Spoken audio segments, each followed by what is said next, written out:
Woo! Guess what day it is? Guess what day it is? I'm your big brother Griggs. That's right. It's Over the Hump Wednesday. All right. We are back at you. 90 days to a new you. Freight train living. That's right. You see it. You see it. You see it. Freight train living.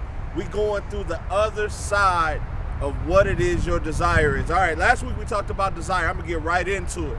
And here's the problem. Some of you already, you haven't even written in that journal. Like, we got the journal. We done went out. We bought the notebook. The notebook's sitting on the side of the bed, collecting dust. You ain't wrote a mumbling word. Some of you have put maybe a line or two. I'm talking to you. I'm talking to specifically those guys that are just like your boy, just like your big brother. Sometimes you procrastinate entirely too much. It's not time for that. I need for you to pick up your notebook, go back to last week's video, and let's get our desire on paper. And there's a reason why I'm asking you to put it on paper. If it's not on paper, if you don't take the physical action of putting it on paper, it's kind of hard to commit it to memory.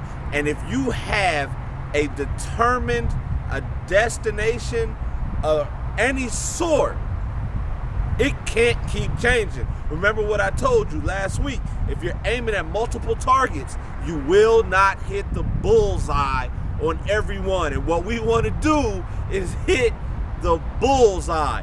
We going after the bullseye. We don't want the 20 points. We don't want the outer edge. We want the bullseye. We want to hit the bullseye. All right? And the only way for you to do that is to have an already determined ending. If you don't know what success looks like for you, if you don't know what a happier life looks like for you, then you don't know where you're going. You don't know where you're going. The wonderful thing about freight train living is very simple. When a train goes out of the station and hits the track, its destination is determined. It knows exactly where it's going. From the onset, from the moment that train leaves the station, it has a destination. All right? And it doesn't matter what comes in, what's coming around it, anything else going on with it. That train has that track going to that destination. Your notebook is your track. It's what's going to get you to where it is you want to go. So I don't need you off track already. Some of you are already off track. I need you back on track. And the only way to get back on track is to grab that notebook. Write down your desire. All right? That's the first D. We moving on to the next D. That's right. We're going to talk about the next D in success in 3D. And that's discipline. Uh-oh. Uh-oh. Uh-oh. Yes, discipline. No, I'm not talking about getting a spanking. I'm not talking about none of that. I'm not talking about time in the corner. Nobody sits baby in the corner. All right? Nobody sits baby in the corner. I'm talking about discipline. And the one thing that is very difficult when it comes to discipline is the fact that when you want to do something, when you first walked through the doors of that gym, you were on fire. You had a great workout. And then 2 days later, you could not move. You could not move. It hurts. It hurts, right? So whatever your situation happens to be, maybe you started off and moving towards your goal, and already you're listening to the wrong things. You got the wrong things going on around you. Remember what I told you. The words that you're listening to, the words that you're speaking, lead to the feelings that, or the thinking that you have, which lead to the feelings that you're feeling, which inevitably are going to lead to your emotions. Your emotions are going to move you one way or the next, whether good or whether bad, whether positive or whether negative, but they're going to move you one way or the next. And what happens is you either going to make a positive decision or you're going to make a negative decision.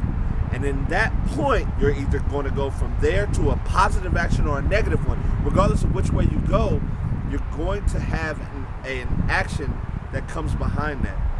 And those actions become habits. And then your habits become your character. And your character, when we talk about this, I want you to understand when I say character, because a lot of times it gets lost. Your character is a physical representation of who you have become.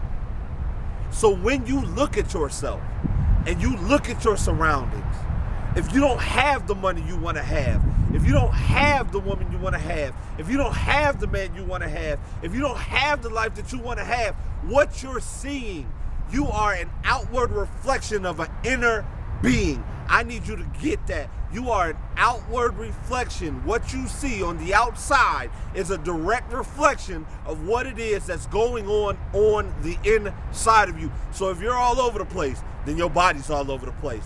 If you're all over the place, then your schedule's all over the place. If you are all over the place in your thinking, in your mind, then your life is all over the place. I need you to be very disciplined, very deliberate in what it is that you're doing, because what happens is this: the more disciplined you are, the more vibrations that you create inside of your body when you're reading that notebook once in the morning, once in the evening, and you won't go away from it. When you go to work and you're focused on the moment, when you're focused like that, and then you go back home and you're gonna read your notebook once in the morning, once in the evening, you become consumed with that idea. You become consumed with the desire that you have, and what happens is that everything around you starts to reflect that. It starts to reflect that. So don't get worried when people start leaving you. Don't get worried when you seem to be working a lot. Don't get worried when you start moving in a way that causes you to be interactive with new people. You're supposed to be around new people, all right? I need you to be very disciplined in what you're doing. We talking freight train living. Now notice I'm putting my hands up, freight train, because when freight trains move, they move at 200 miles an hour at top speed. That's right, 200 miles an hour. And it does not matter what comes in contact with a freight train, it's gonna run right through it. It doesn't matter what negativity comes your way. It doesn't matter what negativity comes your way. I need you to run right through it, and I need you to get back to that notebook. I need you to get back to this video, and I need you to get back focused on what it is that you want to do, because you're moving at 200 miles an hour. And anybody that's ever conducted a freight train knows that once that thing gets moving at 200 miles an hour, there absolutely is no turning around. There's only adjustments on the track, baby. There's only adjustments. That's right, the track moves. The train still keeps moving. So what happens is when you have to adjust your track, when you have to adjust your notebook, then and only then is that a reason for you to get to where it is that you want to go. You got to adjust.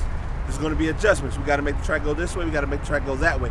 But you never slow down, never lose steam. I'm your big brother Griggs. We're here to motivate you. I need you this week. Live like a freight train living. I'll see you next week over the Hump Wednesday.